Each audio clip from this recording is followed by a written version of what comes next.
Wave optics शुरू करते हैं। और थोड़ा सा एक इंटरेस्टिंग हिस्ट्री है कि लाइट का डुअल नेचर होता है, ये हमको पता है, लेकिन न्यूटन ने कभी इसको नहीं माना। न्यूटन कभी नहीं माना इसको कि लाइट का वेव नेचर होता है। और वो वहाँ से एक कॉर्पस्कुलर थ्योरी होती है कोई लाइट की। कॉर्पस्कुलर थ्योरी ऑफ लाइट में ये बताया गया कि लाइट मेड ऑफ टाइनी कॉर्पस्क्यूल्स या पार्टिकल नेचर को उन्होंने वहाँ पर फेवर किया। And he explained, Newton explained on the basis the reflection and refraction uh, on the basis of collision between light particle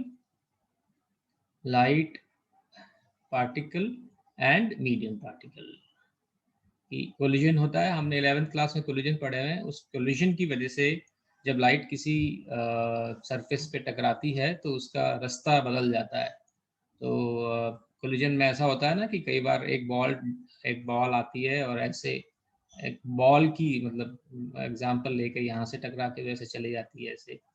तो ही एट्रीब्यूटेड दिस कि ना यहाँ पे कोई एक मीडियम सरफेस से टकराया, ये लाइट का पार्टिकल है और उसका कोलिजन होकर पाथ चेंज हो गया। ऐसे ही रिफ्रैक्शन में भी होता है कि अगर कोई एक बॉल आती है और ओब्लिक कोलिजन होता है ऐसे, तो वैसे आके उसका पाथ चेंज हो जाता है इस तरीके से, राइट। हालांकि ऐसा लाइट में आपको पता है नॉर्मल वाला कॉन्सेप्ट होता है, बट ही एज्यूम्ड कि ये बिकॉज ऑफ कोलिजन हो रहा है और वो लाइट पार्टिकल से मिलकर बनी होती है। He never believed the idea कि लाइट इज अ वेव, है ना, लाइट इज अ, क्योंकि उससे पहले ये माना गया था कि wave require medium to travel, और वैक्यूम में लाइट कैसे ट्रैवल करेगी अगर ऐसा है तो इसलिए इस बात को वो ज़्यादा एग्री नहीं करता था। हालांकि बहुत सारी थ्योरीज आई, बहुत लोगों ने कोशिश की, लेकिन न्यूटन की बड़ी अथॉरिटी थी, बहुत अथॉरिटी थी कि उसकी अथॉरिटी को चैलेंज नहीं कर सकता था। बाद में 80s में, I guess, I don't remember exact date, exact year, but एक साइंटिस्ट थे, हम पढ़ेंगे उनका experiment, Thomas Young. Thomas Young ने एक एक्सपेरिमेंट किया, फेमस एक्सपेरिमेंट है, उसको बोलते हैं डबल स्लिट एक्सपेरिमेंट। उस एक्सपेरिमेंट ने ये इस्टेब्लिश किया कि आपका लाइट एक्चुअली में एक इलेक्ट्रोमैग्नेटिक वेव होता है। ओके, तो बहुत डिटेल और इंटरेस्टिंग हिस्ट्री है, क्लास में एक्चुअली में डिस्कस करने में मज़ा आता है। यहाँ पर मैंने उसको बहुत शॉर्ट करके आपको बताया।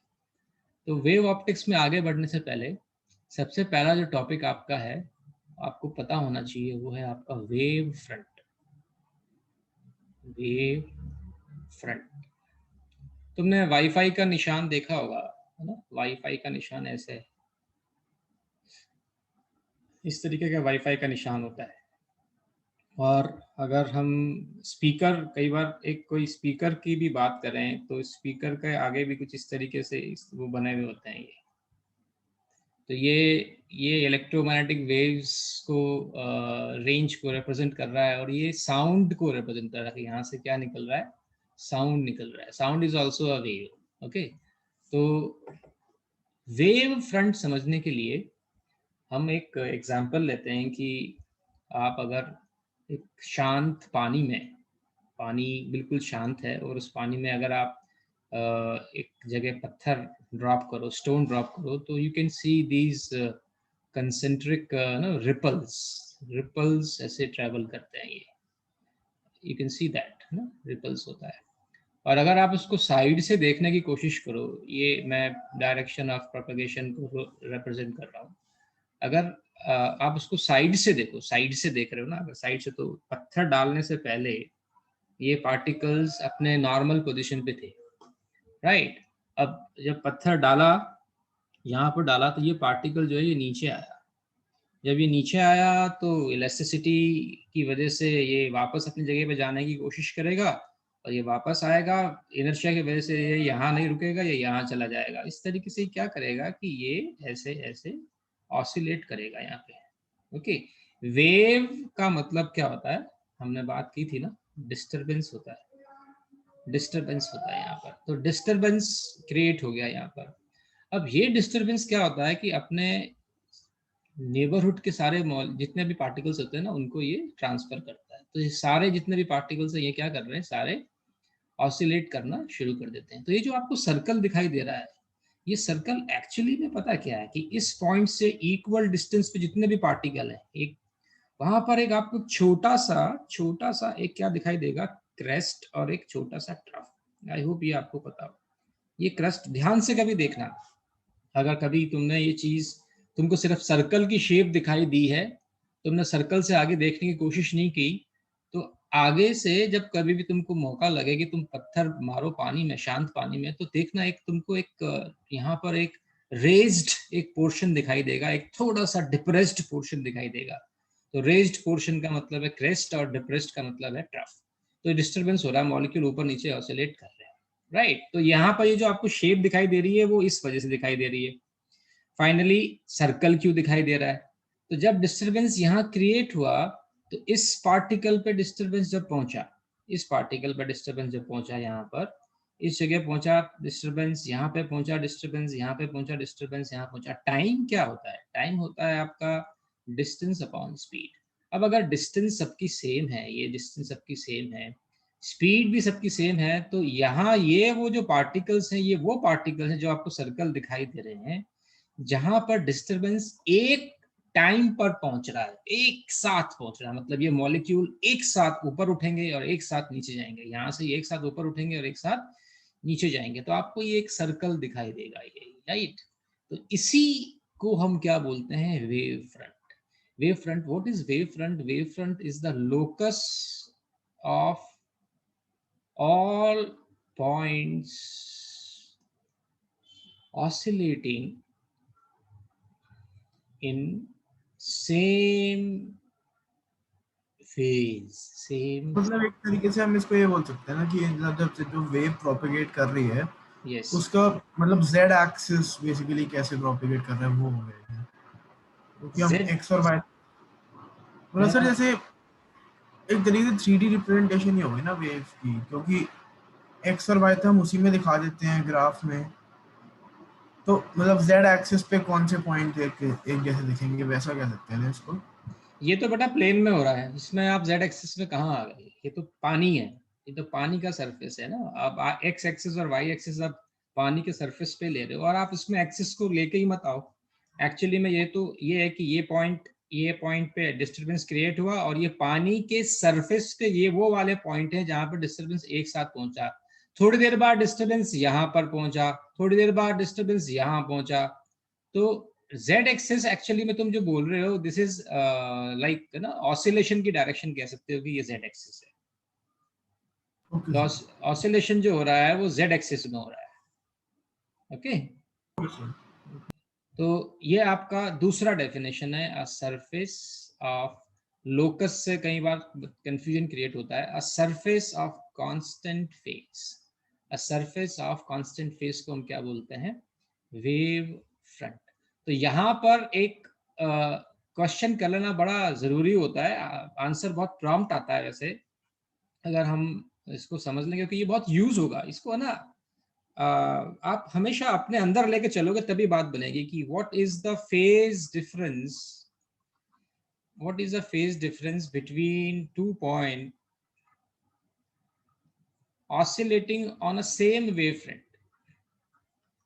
हाँ जी। Oscillating, yes, same wave front. इसका मतलब हम एक्चुअली में वेव फ्रंट उसी को बोल रहे हैं, उसी को बोल रहे हैं जिसमें आपका फेज सेम हो ना। जैसे अगर मैं ऐसे बताता हूँ कि यहाँ डिस्टर्बेंस अगर 8 बजे क्रिएट हुआ, है ना, 8 बजे इसको डिस्टर्ब किया गया, और यहाँ पर डिस्टर्बेंस पहुंचने का टाइम 8:02 है, मान लीजिए 2 सेकंड में डिस्टर्बेंस इन सारे पॉइंट पर पहुंच रहा है 8:02 पर। तो इन सारे पॉइंट्स को मिलाने पर जो शेप निकल के आएगी, जो भी कुछ निकल के आएगा, उसी को हम क्या बोलेंगे, वेव फ्रंट।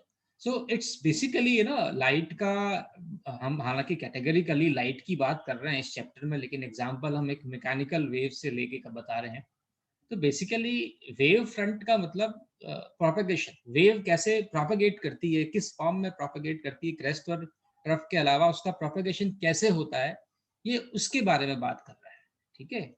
और वेव फ्रंट के डिफरेंट टाइप्स होते हैं, वो किस बात पे डिपेंड करते हैं कि हमारा जो सोर्स ऑफ डिस्टरबेंस है वो कैसा है, ये भी डिस्कस करना जरूरी है। टाइप्स ऑफ वेव फ्रंट,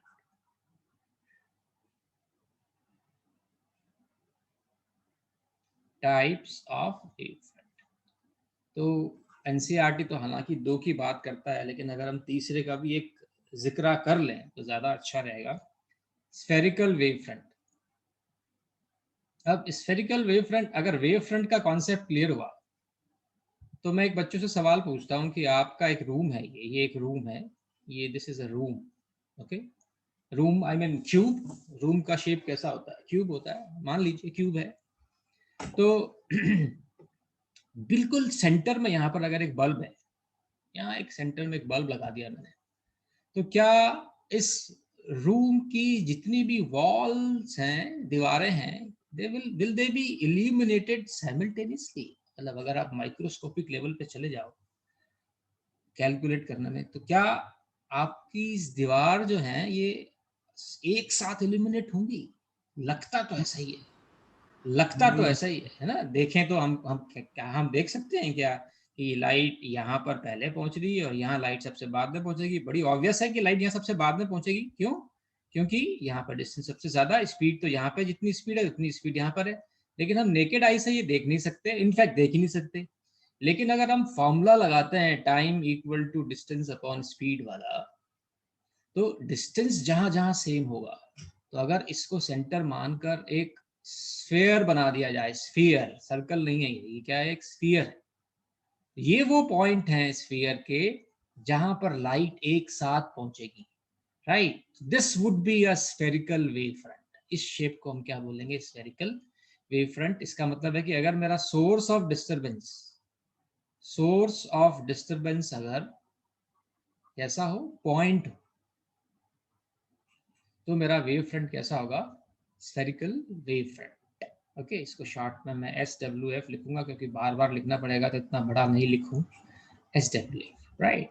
तो ये हमारा एक स्फीयर है। ये स्फीयर कब बनेगा, जब यहाँ पर सेंटर पे पॉइंट सोर्स रखा होगा और ये लाइट का प्रोपेगेशन, ये लाइट का प्रोपेगेशन का डायरेक्शन है, लाइट ऐसे ट्रेवल कर रही है आपकी, okay, and this is the wave front at a particular time, this is to be noted very, अच्छे से नोट करना है कि एक पर्टिकुलर टाइम पर है ये वेव फ्रंट। थोड़ी देर बाद वेव फ्रंट हो सकता है कि थोड़ी देर पहले यहाँ पर था, फिर यहाँ आया, थोड़ी देर बाद वो यहाँ पहुंच जाएगा, और लगातार ऐसे वेव फ्रंट आए जा रहे हैं, आए जा रहे हैं। ओके, तो ऐसे देख के कुछ चैप्टर 2 की याद आती है, अगर आपको याद हो तो, अगर yes, it is equi potential surface. और ये क्या है, इलेक्ट्रिक लाइंस नहीं, ये जो एरो बना रहा हूँ ये क्या, इलेक्ट्रिक फील्ड लाइंस हैं, और ये जो स्फीयर बना रहा हूँ ये क्या बना रहा हूँ, इक्वी पोटेंशियल सरफेस हैं। तो यहाँ से एक चीज अभी समझ लेते हैं कि जैसे इक्वी पोटेंशियल सरफेस और इलेक्ट्रिक फील्ड लाइन के बीच का एंगल 90 होता है, ऐसे ही रे ऑफ लाइट और वेव फ्रंट, रे of light and wave front के बीच का एंगल आपका कितना होता है, 90 डिग्री। इसका मतलब है कि ray of light is perpendicular to wave front at every point. अब जिस पॉइंट पर ले रहे हो वहां पर आपका जो रे ऑफ लाइट है, this is perpendicular to wave front. ये भी एक बहुत इंपॉर्टेंट इंफॉर्मेशन है। अब जरूरी नहीं है कि आपका स्फेरिकल वेव फ्रंट का मतलब पूरा स्फीयर हो, है ना। जैसे अगर मैं यहाँ पर एक वॉल है, यहाँ पर एक पॉइंट सोर्स लगा दूं, तो लाइट तो आगे जाएगी ना, लाइट तो ऐसे जाएगी, आगे जाएगी, इस तरीके से जाएगी आगे लाइट। तो ये जो वेव फ्रंट हैं ये भी स्फेरिकल हैं, लेकिन ये पूरे स्फेयर नहीं है। ये जो मैं बना रहा हूँ, these are spherical wave front, okay. ऐसे वेव फ्रंट को हम क्या बोलते हैं, ऐसे वेव फ्रंट को हम बोलते हैं डाइवर्जिंग स्फेरिकल वेव फ्रंट। हम रे ऑप्टिक्स में देखते हैं कि लाइट ऐसे कन्वर्ज भी करती है, पॉइंट पे आके ना ऐसे कन्वर्ज कर जाती है यहाँ पर। तो इस केस में ये वाले जो वेव फ्रंट हैं, ये वाले वेव फ्रंट कैसे हैं, कन्वर्जिंग, लेकिन हैं कैसे, स्फेरिकल वेव फ्रंट ही है। ये डाइवर्ज है, डाइवर्ज लाइट फैल रही है, ये कन्वर्जिंग है, राइट। और अगर मैं दूसरा वेव फ्रंट की बात करूं, दूसरा वेव फ्रंट मेरा सिलिंड्रिकल वेव फ्रंट, इस पे हम बात ही नहीं करेंगे ज्यादा, बस समझ लेते हैं। सिलिंड्रिकल वेव फ्रंट, आपने CW। कन्वर्जिंग वेव फ्रंट बताया है, तो सर यस। फिर वो पॉइंट सोर्स से कैसे प्रोड्यूस होता है? जरूरी नहीं है कि वो पॉइंट, हाँ यहाँ पर तुम कह सकते हो कि पॉइंट सोर्स से लाइट नहीं आ रही होगी, लेकिन लेकिन अगर सोचो कि ये एक कॉन्वेक्स लेंस है, राइट, ध्यान से सोचना कि अगर हम यहाँ प्रोडक्शन की बात कर रहे हैं, स्फेरिकल वेव फ्रंट कैसे प्रोड्यूस होते हैं, तो वो पॉइंट सोर्स से होते हैं। लेकिन जरूरी नहीं है कि हमेशा पॉइंट की बात हो। ये अगर एक पैरेलल लाइट आ रही है, वो हमको पता है कि पैरेलल लाइट आ सकती है, कैसे आ सकती है ये भी हमको पता है। तो जब यहाँ से वेव फ्रंट, जब लाइट निकलेगी तो वो कन्वर्ट हो जाएगी ना, तो ये वेव फ्रंट ऐसे, ये वाले वेव फ्रंट की बात कर रहा हूँ मैं। एक्चुअली में दो चीजें मिक्स हो गई। क्या मिक्स हो गई कि ये वाली चीज और ये चीजें मिक्स हो गई। मेरा मेरा बताने का पर्पस ये था कि अ, अगर लाइट ऐसे ट्रैवल कर रही है, इस तरीके से ट्रैवल कर रही है, तो भी पूरा स्फेयर तो नहीं बनेगा। तो पूरा स्फेयर नहीं बन रहा, इसका मतलब ये स्फेरिकल वेव फ्रंट नहीं होंगे, ऐसा नहीं। ये भी स्फेरिकल वेव फ्रंट है, ये भी स्फेरिकल वेव फ्रंट है। इन स्फेरिकल वेव फ्रंट को हम डाइवर्जिंग बोलते हैं, इनको हम कन्वर्जिंग बोलते हैं। अगर हम स्फेरिकल वेव फ्रंट की प्रोडक्शन की बात करें, तो एक्चुअली में हम पॉइंट सोर्स से समझते हैं इसको कि पॉइंट सोर्स से बनता है। लेकिन इस तरह का जो कन्वर्जिंग जो होगा, वो कभी भी एक पॉइंट सोर्स से नहीं बन सकता। वो तो पॉइंट सोर्स से तो ये वाला बन सकता है, राइट। लेकिन इस केस में हम अगर इस वाले एग्जांपल को ले लें, तो यहाँ पर कोई पॉइंट सोर्स तो नहीं है, लेकिन ये वेव फ्रंट स्फेरिकल है। ये वेव फ्रंट कैसे है? स्फेरिकल। तो ये आगे काम आएंगे, इसलिए मैंने इसको भी यहाँ पे इंट्रोड्यूस कर दिया, right. Okay.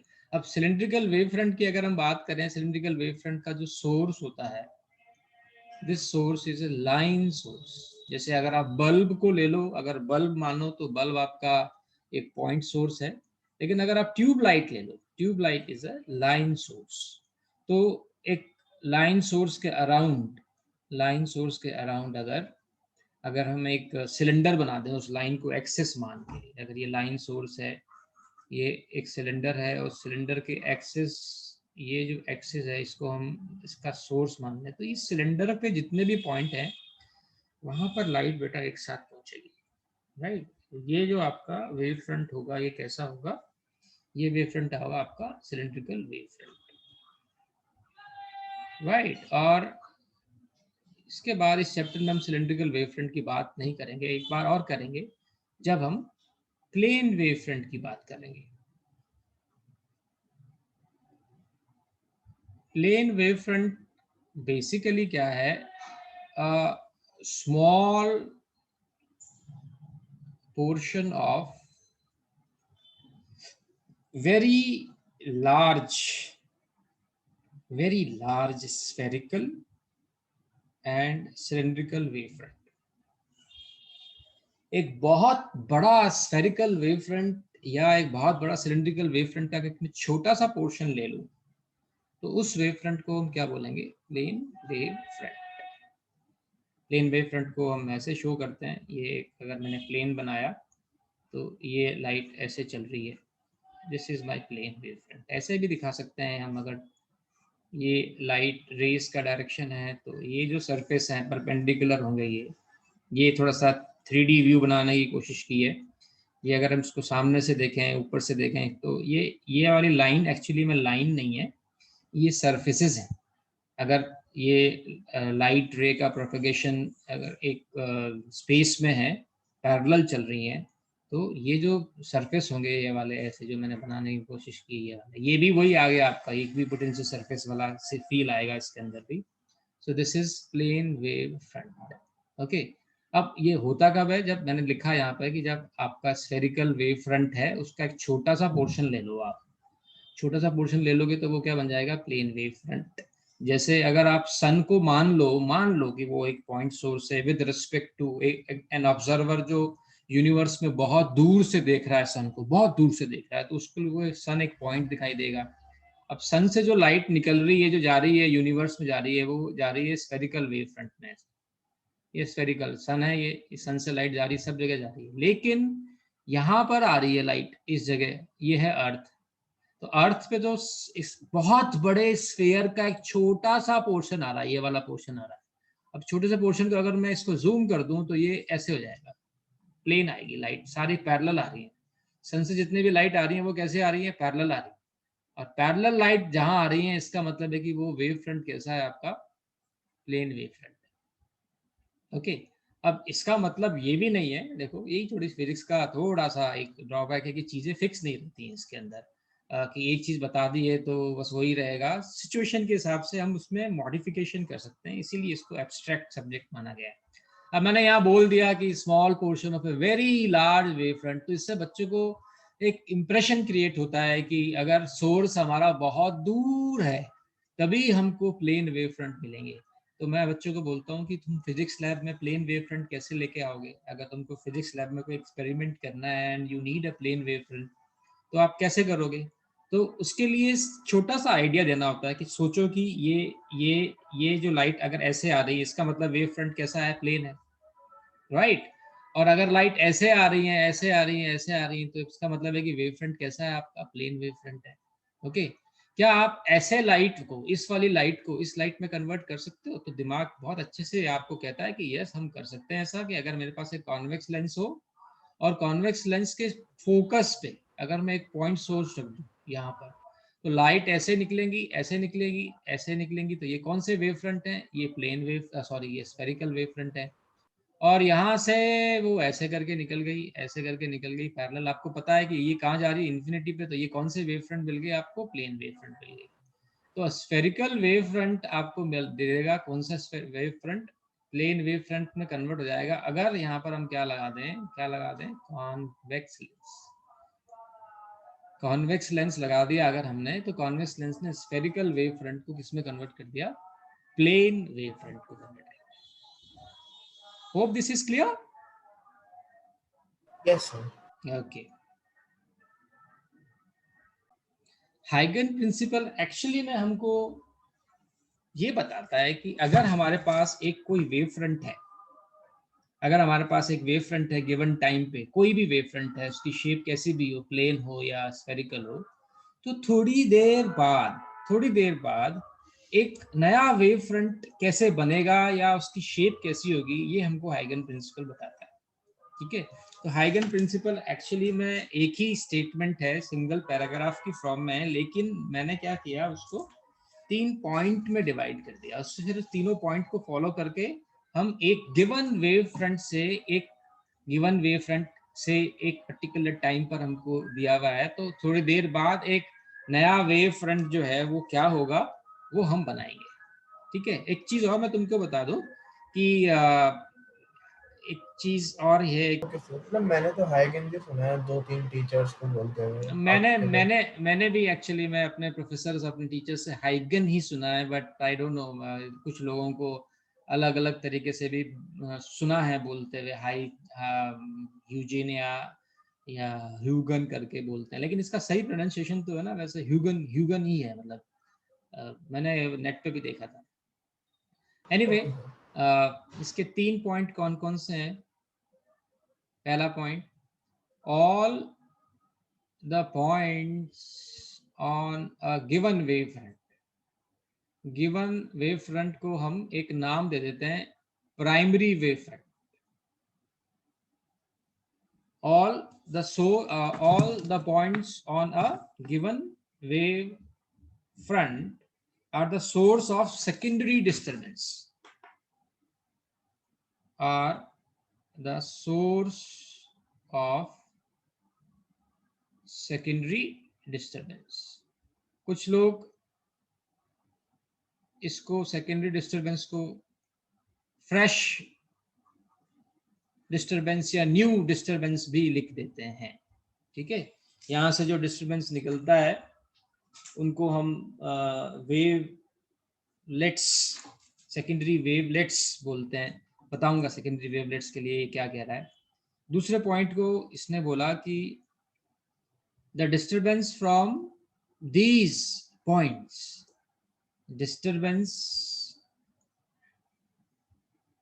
From, first degree wave front, degree नहीं, फर्स्ट डिग्री नहीं है ये, primary, primary wave front, this is primary disturbance from these points travel in all directions with speed of wave. जो स्पीड है wave के लिए बात हो रही है ना, ये लाइट के लिए नहीं है, वेव के लिए है, मतलब जनरलाइज कर दिया गया था, speed of wave in the medium, जिस मीडियम की बात हो रही है उसकी बात हो रही है, द मीडियम। अब ये सबसे इंपॉर्टेंट पार्ट आया कि इसको है ना बाद में लिखते हैं, पहले इन दोनों पॉइंट को हम डिस्कस कर लेते हैं। तो ये कहता है कि मान लो कि ये सोर्स है, पॉइंट सोर्स है, this is your point source. अब पॉइंट सोर्स आपका ऑब्वियसली स्फेरिकल वेव फ्रंट देगा, तो मैंने स्फेरिकल वेव फ्रंट का एक पोर्शन ले लिया, ये वाला पोर्शन ले लिया, सारा नहीं बनाया, ये बना दिया। तो ये मेरा जो है ये गिवन वेव फ्रंट है, ये मेरा गिवन वेव फ्रंट है A B is my given wave front at say time t equal to 0, given wave front जिसको मैंने क्या नाम दिया है, primary wave front at t equal to 0।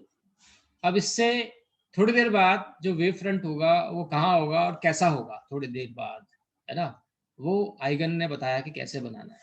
तो यहाँ से ये सोर्स है, तो ये डायरेक्शन ऑफ प्रोपेगेशन है, इसको मैंने कहा ये direction of propagation,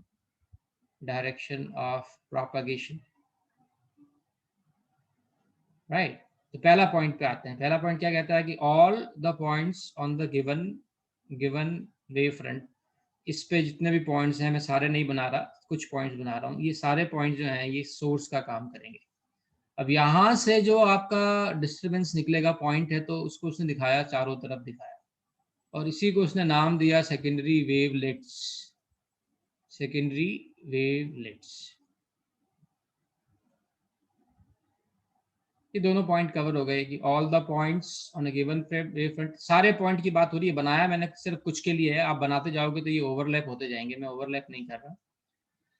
disturbance from these points, ये जो पॉइंट्स हैं चारों तरफ निकलता है with the speed of wave, जो भी मीडियम जो दोनों तरफ है उस स्पीड के साथ वो ट्रेवल करता है। तो मैंने मान लिया दोनों तरफ का मीडियम सेम है, तो वो सेम डिस्टेंस ट्रेवल करेगा, तो मैंने स्फेयर ही बना दिया, स्फेरिकल वेव फ्रंट ही बना दिया। ओके, अब तीसरा पॉइंट लिखते हैं, a surface touching these red circles, these secondary wave fronts tangentially in forward direction, gives a new wave front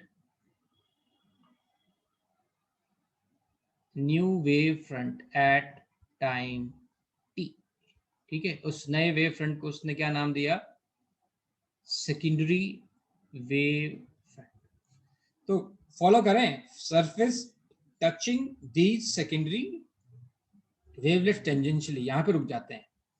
अब इसको टच करते हुए, सेकेंडरी वेव फ्रंट्स को टेंजेंशियली टच करते हुए, तो दो सरफेस दिखाई दे रहे हैं इस पर्टिकुलर डायग्राम में, एक ये वाला और एक ये वाला। होंगे तो बहुत सारे, इनफाइनाइट होंगे। ओके, तो लेकिन इन दोनों को रेफरेंस बनाएं तो ये आपका जो है A1 B1 जो है ये फॉरवर्ड डायरेक्शन में है, और A2 B2 जो है ये बैकवर्ड डायरेक्शन में है।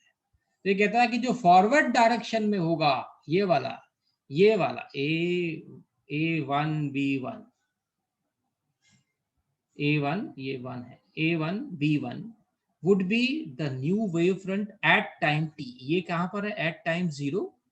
so A1 B1 would be a new wave front, जिसको मैंने क्या नाम दिया, secondary wave front at t equal to t, दूसरे टाइम पर। अब एनसीईआरटी तो कहता है कि ये पीछे वाले जो है ना, ये नीचे पीछे नहीं आ सकता, ये हमारे टेक्स्ट में नहीं है, लेकिन मैं तुमको थोड़ा बहुत समझाने की, कन्विंस करने की कोशिश करता हूँ कि ये पीछे वाला जो सरफेस है ये भी तो वेव फ्रंट होना चाहिए। अगर हम इन दोनों पॉइंट को कंसीडर करें तो पीछे वाला भी वेव फ्रंट होना चाहिए, क्योंकि यहाँ पे भी डिस्टरबेंस एक टाइम पर पहुंचेगा। अगर हम इनको सोर्स मान रहे हैं तो क्या होगा, यहाँ पे भी डिस्टरबेंस एक साथ पहुंचेगा। लेकिन ये कहता है नहीं, ये वाला नहीं होगा, A2B2 आपका नहीं होगा। कौन सा होगा नया वेव फ्रंट आपका? A1B1 होगा। अब इसके लिए उसने एक फॉर्मूला, कोई किसी बुक से मैंने देखा था कि जो एम्पलीट्यूड होता है, एम्पलीट्यूड, जिस वेव की हम बात कर रहे हैं कि किसी एक पर्टिकुलर पॉइंट पे जो एम्पलीट्यूड होता है, that is proportional to 1 + cos phi, 1 + cos phi, right.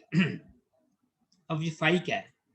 मैं फाई दो पॉइंट लेता हूँ, दो पॉइंट पे फाई बताता हूँ आपको। एक पॉइंट मैंने लिया ये वाला, ये फॉरवर्ड पॉइंट है। तो फाई क्या है कि डायरेक्शन ऑफ प्रोपेगेशन, और यहां से जो डिस्टरबेंस निकला है डायरेक्शन ऑफ प्रोपेगेशन, और जिस पॉइंट पर हमें, उन दोनों पॉइंट के बीच में जो एंगल है, ये वाला एंगल, ये वाला एंगल यहाँ पर कितना आ रहा है? 0 आ रहा है, ठीक है। लेकिन अगर मैं इस पॉइंट की बात करूं, इस पॉइंट की बात करूं, इस वाले पॉइंट की, यहाँ पर डायरेक्शन ऑफ प्रोपेगेशन तो यही वाली है आपकी डायरेक्शन ऑफ प्रोपेगेशन। लेकिन इस पॉइंट से अगर सोर्स से इस पॉइंट पे आऊं तो ये वाला वेक्टर और ये वाला वेक्टर, इनके बीच में एंगल कितना है? 180 डिग्री। तो अगर मैं इस बैकवर्ड बैकवर्ड एनवलप या बैकवर्ड सरफेस की बात करूं, बैकवर्ड वाले की बात करूं, A2B2 की बात करूं, तो वहां पर फाई आपका कितना है? 180। फाई 180 होने से आपका जो एम्पलीट्यूड है, आपका जो एम्पलीट्यूड है, ये amplitude, that would be 1 + cos 180, और cos 180 -1 होता है तो कितना हो जाएगा? 0। इसलिए इन पॉइंट्स पर लाइट नहीं आएगी, इन पॉइंट्स पर लाइट नहीं आएगी। अगर वेव लाइट की बात करूं तो, अगर वेव की बात करूं तो इन पॉइंट पर डिस्टरबेंस नहीं आएगा। डिस्टरबेंस सिर्फ इन पॉइंट्स पर ही आएगा, क्योंकि इन पॉइंट्स पर फाई कितना है? 0 है। ये कहाँ से आया मुझे भी नहीं पता फिलहाल तो, है ना। लेकिन कन्विंस करने के लिए हम ये वाला फॉर्मूला यूज कर लेते हैं। इसको हम एक मैकेनिकल एग्जांपल से भी समझ सकते हैं कि सपोज करो कि एक बहुत स्ट्रांग आदमी, हिंदी फिल्म का हीरो, अगर यहाँ पर सेंटर पे है और उसको गुंडों ने अगर घेर लिया है, और 2 लेयर है, ये 2 लेयर है उनकी, बहुत सारे लोग हैं और घेर लिया है, और इसको बहुत ताकत देता है भगवान, कोई शक्ति आती है और वो जोर से डिस्टर्ब होता है, तो ये जितने भी लोग हैं ये बाहर की तरफ जाते हैं, ये अंदर की तरफ कोई नहीं आता। आप स्लो मोशन में दिखाते हैं मूवी के अंदर, जो साउथ की मूवी में ज्यादा होता है वैसे, तो बाहर की तरफ ही निकलता है, डिस्टर्बेंस पीछे नहीं आता है, अगर यहाँ से सोर्स है तो। ये एक थोड़ा सा फनीयर साइड है समझने का। ये इसका थोड़ा सा एक ऑथेंटिक तरीका है कन्विंस होने का, कि डिस्टरबेंस पीछे नहीं आता है। डिस्टरबेंस किधर जाएगा? आगे ही जाएगा। अगर यहाँ से डिस्टरबेंस क्रिएट हो रहा है तो वो आगे ही जाएगा, पीछे नहीं आएगा।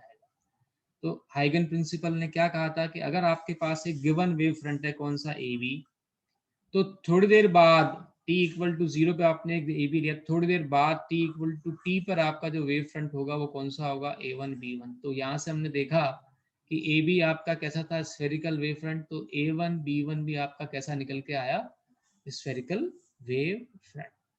ठीक है, you can do it for plane wave front as well. Okay, कि अगर एक आपको प्लेन वेव फ्रंट दे दिया जाए, प्लेन वेव फ्रंट दिया हुआ, ये वाला प्लेन वेव फ्रंट है, तो AB is your primary wave front. दोबारा से रिपीट कर रहा हूँ, यहाँ से आपने क्या किया कि आपने अलग अलग वेव, सेकेंडरी वेवलेट्स बना दिए, ये वाले बना दिए, और आपका ये जो है डायरेक्शन ऑफ प्रोपेगेशन है।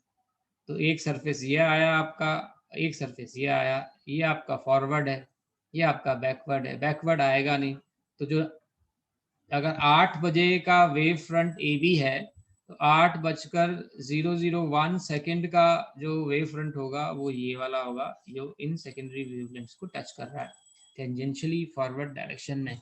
तो प्लेन से आपको क्या मिल गया? प्लेन अगर दोनों तरफ का मीडियम कैसा है? सेम है। तो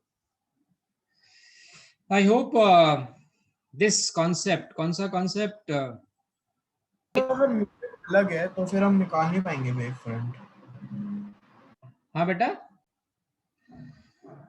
ऑल राइट। अब ये एग्जाम पॉइंट ऑफ व्यू से बहुत इंपॉर्टेंट है। जो न्यूटन ने कहा था रिफ्लेक्शन प्रूव करके बताओ वेव थ्योरी से, तो ये वही है, reflection on the basis of wave theory. Wave theory से मेरा मतलब है कि वी विल बी यूजिंग हाइगन प्रिंसिपल। एग्जाम में अगर लैंग्वेज आ जाए कि यूजिंग हाइगन प्रिंसिपल एक्सप्लेन रिफ्लेक्शन, राइट, और यूजिंग, तो ये अगर 3 मार्क्स में आता है तो इसके 2 पार्ट्स हैं। 3 मार्क्स में आता है तो इसके 2 पार्ट्स हैं। एक पार्ट तो ये कि construction of reflected wave front from a given wave front. जब लाइट किसी सरफेस पे गिरेगी, मिरर पे गिरेगी और रिफ्लेक्ट होकर आएगी, तो वो आपको रे ऑप्टिक्स से, तो आपको पता है रे ऑप्टिक्स तो कहती है कि लाइट ये मिरर आया, ये मिरर है, ये लाइट आई और ऐसे निकल जाएगी। ओके, अब आपको वेव ऑप्टिक्स से बताना है कि वेव ऑप्टिक्स से आप कैसे एक वेव फ्रंट से एक दूसरा वेव फ्रंट कंस्ट्रक्ट करेंगे। ओके, ये हम कोशिश करेंगे। और दूसरा पार्ट ये है कि पहला पार्ट ये है, दूसरा पार्ट ये है कि हम प्रूव करेंगे angle I is equal to angle r which is law of reflection. Okay, so उसके लिए हम क्या करते हैं, एक सरफेस लेते हैं, मिरर, ये मिरर लेते हैं, ये मिरर है, और हम रे का इस्तेमाल कर देते हैं समझने के लिए। हमको रे वैसे आइडियली करना नहीं चाहिए, लेकिन हम रे प्रोपगेशन को शो करने के लिए रे का इस्तेमाल कर देते हैं कि ये एक पैरेलल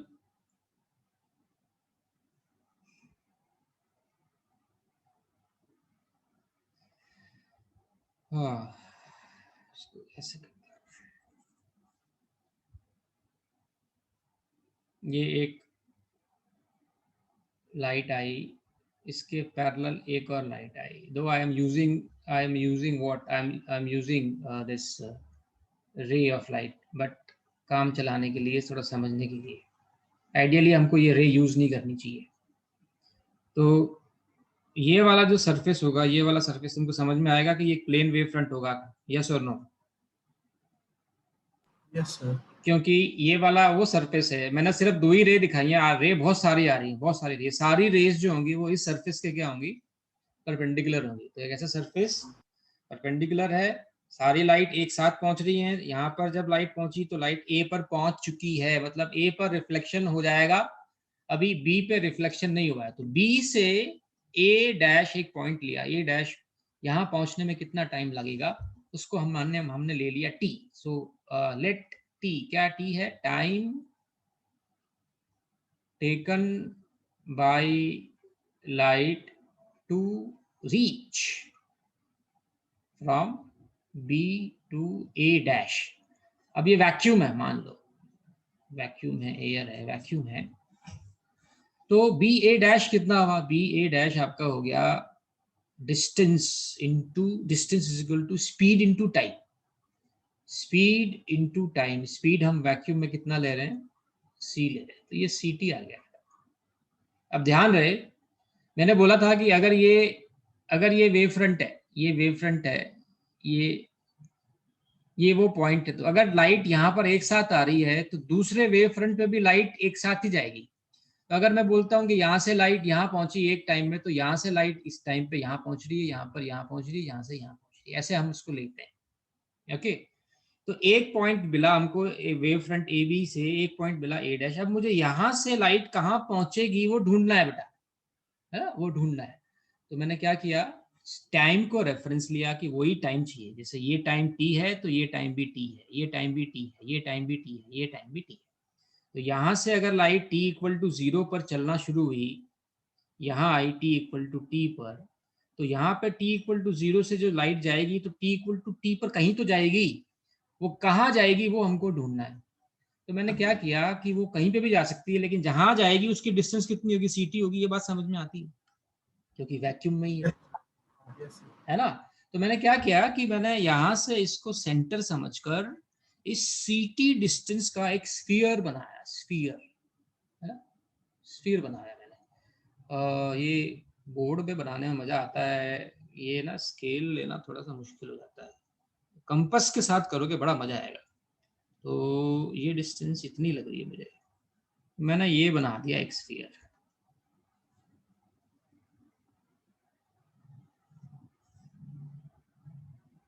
राइट। अब मान लेते हैं एक रैंडमली एक पॉइंट लिया मैंने, ये मैंने ये कहा कि लाइट यहाँ पहुंचेगी। लाइट अगर यहाँ पहुंचेगी तो लाइट ऐसे जाएगी, है ना, लाइट ऐसे जाएगी। ये पॉइंट ये ले लिया मैंने, ठीक है। ये टी टाइम में लाइट मान लो यहाँ से यहाँ पहुंच गई और यहाँ से यहाँ पहुंच गई, इस जगह पहुंच गई। अब हम कहते हैं कि वेव फ्रंट का मतलब ये है कि ये सारी रेज जो हैं, जो टेंजेंट ड्रॉ कर रहे हैं हम सरफेस पे, वो टेंजेंट उस सारे पॉइंट पर पास होना चाहिए जिस पॉइंट पे लाइट पहुंच रही है। तो क्या तुम एक ऐसा टेंजेंट सोच सकते हो जो यहां से ड्रॉ किया जाए इस पॉइंट पर, वो यहां पर भी पहुंच जाए इस जगह, क्योंकि लाइट यहां पर ऑलरेडी पहुंच चुकी है, हमको पता है, हम दूसरा पॉइंट ढूंढ रहे हैं। तो क्या तुम सोच सकते हो कि यहाँ पे अगर मैं कोई टेंजेंट ड्रॉ करूँ तो वो यहाँ पहुंच जाएगा? मैंने यहाँ टेंजेंट ड्रॉ किया, ऐसे कोई चांस ही नहीं है कि ये टेंजेंट इसको क्रॉस करे, इसका मतलब ये लाइट यहाँ नहीं पहुंच सकती। इसी तरीके से पॉइंट यहाँ पर लिया तो यहाँ का टेंजेंट भी कभी भी इस पॉइंट पे नहीं आएगा। तो अगर मैं एक ऐसा पॉइंट ढूंढ लूं जहां का टेंजेंट इस पॉइंट पे आ रहा है, इस पॉइंट पे आ रहा है, थोड़ा शेप गड़बड़ हो गया, ये ले लो, मैंने ये ले लिया, इस पे टेंजेंट ड्रॉ किया मैंने, ये टेंजेंट ड्रॉ किया और वो टेंजेंट आपका इस पॉइंट पे आ रहा है। इसका मतलब है कि ये वो पॉइंट है जहां पर लाइट अगर पहुंचती है और उस पर मैं टेंजेंट ड्रॉ करता हूं तो वो टेंजेंट इस पॉइंट पे भी आता है। इसका मतलब है कि लाइट यहाँ पर और यहाँ पर जब पहुंच रही है और उन पे अगर मैं देखूं सरफेस टेंजेंट ड्रॉ करके, तो मेरी कंडीशन सेटिस्फाई हो जाएगी। कौन सी कंडीशन सेटिस्फाई हो जाएगी? कि लाइट यहाँ से निकली,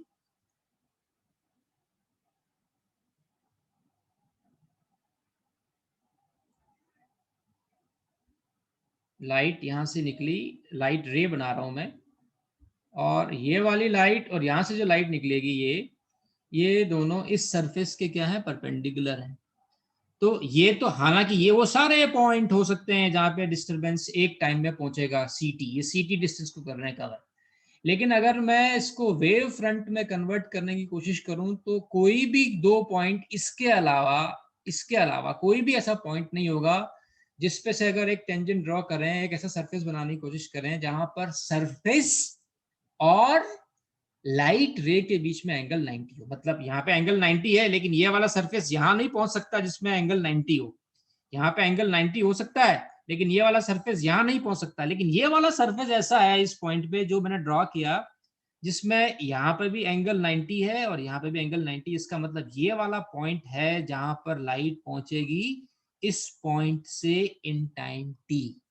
तो जो नया वेव फ्रंट हो गया मेरा, वो कौन सा हो गया? ए डैश बी डैश। ओके, तो यहाँ पे एग्जाम के लिए क्या लिखना है कि since light reaching to point B dash in same time, यहां पर सेम टाइम में पहुंच रही है, and a surface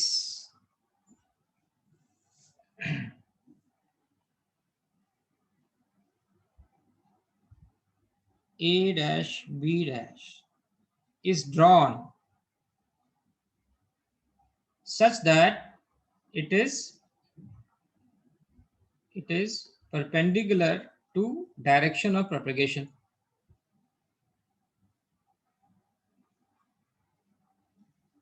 Hence, A dash V dash would be a new wavefront called a reflected wavefront.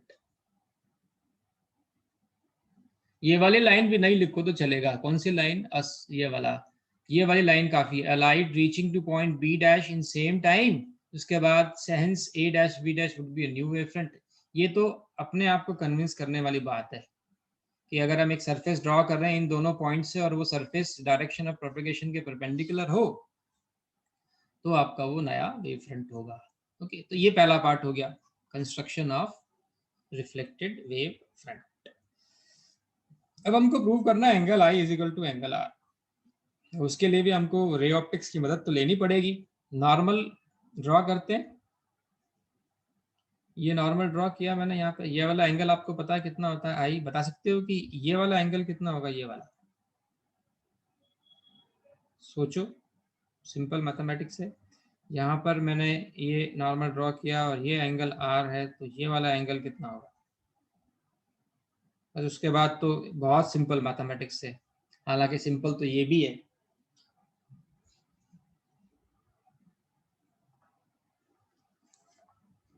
देखो ये वाला नॉर्मल है ना, मैं इसको अलग से बना के दिखाने की कोशिश करूं। ये 90 डिग्री है, ये 90 डिग्री है, ये ए बी और ये लाइट, ये 90 डिग्री है। और अगर ये वाला एंगल अगर आपका आई है तो ये वाला एंगल कितना होगा? 90 माइनस आई।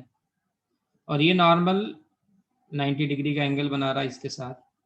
तो अगर ये वाला एंगल आपका 90 माइनस आई है तो इस वाले एंगल की वैल्यू अगर मैंने x ले ली तो x प्लस 90 माइनस आई कितना होना चाहिए? 90। तो x की वैल्यू कितनी आ गई? मतलब जो एंगल ऑफ इंसिडेंस है वही एंगल होगा वेव फ्रंट और मिरर के बीच में। इसको आप ऐसे जनरलाइज कर सकते हो। द एंगल ऑफ इंसिडेंस अगर हम रे ऑप्टिक्स के कॉन्टेक्स्ट में देखें तो angle of incidence is the angle between normal and the incident ray. But अगर हम वेव ऑप्टिक्स के कॉन्टेक्स्ट में देखें तो angle I is angle between wave front end the mirror, ये वाला एंगल। ऐसे ही आप इसको प्रूव कर सकते हो कि ये वाला एंगल कितना हो गया आपका आर। ये एंगल आई है, ये एंगल आपका क्या हो गया? आर। ठीक। अब ट्राइंगल, दो ट्राइंगल बन रहे हैं इसके अंदर। आप देखो triangle A B C, A B C, A B C, और triangle A dash B dash C. ये दोनों ट्राइंगल देखो। मैं एक चीज और लिख देता हूं कि अगर B A dash C T है, सी क्या है यहाँ पे? Sorry A B A dash, A B A dash and A dash B dash A, yes, C दिमाग में चल रहा था ये वाला। तो यहाँ से अगर मैं ये डिस्टेंस ए बी डैश का जो डिस्टेंस है वो सी टी ही था, वो तो मैं लेके चला था, तो मैं यहाँ लिख देता हूँ कि ए बी डैश कितना है? C T.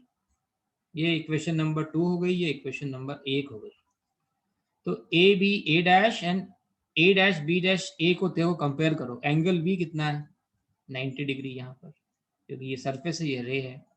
और एंगल बी डैश कितना है? वो भी 90 डिग्री है, ये मैंने बताया ही था। उसके बाद देखो साइड जो है दोनों में एक कॉमन है, ए डैश क्या है? कॉमन होगी, राइट। और दो साइड, कौन सी साइड? ये वाली साइड, बी ए डैश एक ट्राइंगल की और ए बी डैश दूसरे की। ए बी ए डैश और ए बी डैश कितनी है? सी टी है। कहाँ से देखा हमने? 1 और 2 से देखा। तो ये कौन सी प्रॉपर्टी हो गई ट्राइंगल्स की? ये हो गई congruence. Hence triangle A B A dash is congruent with triangle A dash B dash A. Therefore, angle A is equal to angle A dash. Therefore, angle I is equal to angle R. And this is second law of reflection. Law of reflection on the basis of Huygens principle. पहला principal जो law है, पहला law, वो भी इसके अंदर prove हो जाता है कि वो एक ही प्लेन में रहेंगे। ये एक ही प्लेन में होंगी, ये वाले, ये जो वेव फ्रंट है ये एक ही प्लेन में होंगे, क्योंकि एक ही प्लेन में ऐसा पॉसिबल होगा कि टेंजेंट जो ड्रॉ करेंगे वो टेंजेंट दोनों पॉइंट को साइमल्टेनियसली टच करेगा। अदरवाइज अगर हम अलग अलग उस पर जाए तो ये तो अलग अलग उसमें जा सकते हैं, लेकिन ये अलग अलग उसमें नहीं ऐसा हो सकता है। तो दूसरा लॉ भी हम इसको यहाँ से इसी पॉइंट से, इस वाले पॉइंट से कह सकते हैं कि फर्स्ट लॉ भी प्रूव हो रहा है that the incident beam, the normal and the reflected beam, they all lie in the same plane.